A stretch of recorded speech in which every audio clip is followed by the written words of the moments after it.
Okay, here's a word of warning for trapping creeks. This is the warning. Look at the creek now after a day full of rain. My tube trap here is a foot underwater. So now my cage trap here is right next to the water. I had a coon trap down there, reset it. I have bait thieves. So my other box trap here, look at 1.5 feet, 2 feet from the water's edge. My pocket set is underwater.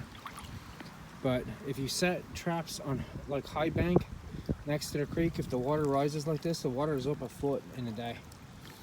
And you can see how fast it's flowing there. Look at it. It's flowing pretty quick. But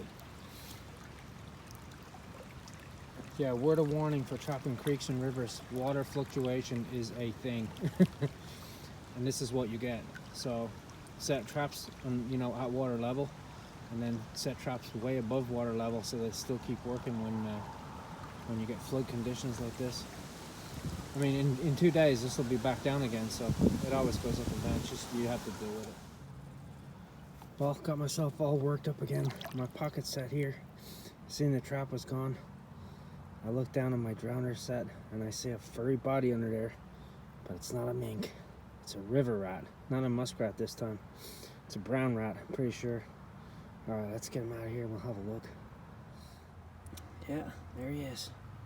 Big old brown river rat. I thought he was a mink. But my pocket set produced again.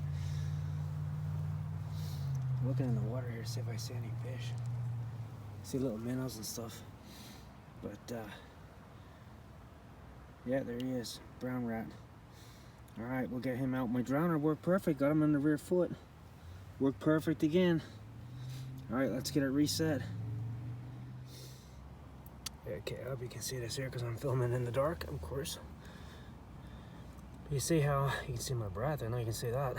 You can see the dog at the trap here, the way I have the dog bent up slightly. That makes it, that trigger very, very late. And this is a Duke #1 that you can see I've laminated the jaws on it. But the other modification I don't do, I leave the pan loose.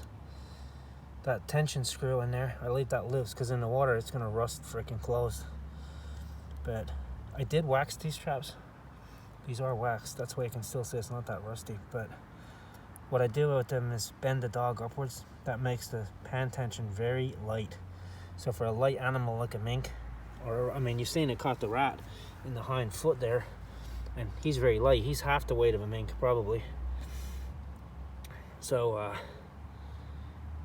that's how I have them set usually. For mink or muskrat, I usually have the pan tension pretty light. It's not as important as if you're trapping coyotes or fox. Put that right back in the entranceway there. We'll bed it back down. Put it back up. So what does a rat tail fetch these days, I wonder? But now it's back in action again. Tip down some oil. Yeah, there we go. All right. Now, if you want to bend the tension, make the tension stronger in the trap, you would bend the lever the opposite direction, bend the dog up. That creates more tension on the pan than having it down. When it's bent this way, when it's bent up, that means that the tension is light. When you bend it the opposite direction, like a horseshoe this way, that means the tension is going to be higher. So it requires more force to push the pan down to set the trigger off. But, all right, let's get out of the freezing creek with our rat. All right, back in the car. Ooh, it's cold out there. And no, I did not waste the rat. I thought about eating it, but I did actually use it for mink bait. I put it in one of my boxes. I try not to waste anything. Any animal I shoot, I always use it for something, to do something. So what I did was I changed out, I had a piece of muskrat in my one box, and I changed it out when I put the rat in the muskrat box.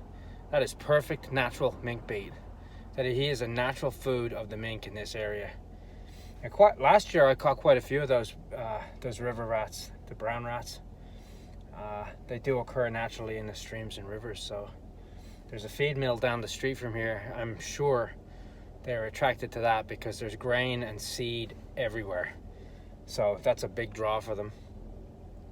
but he didn't go to waste. All right, I'll see you on the next one.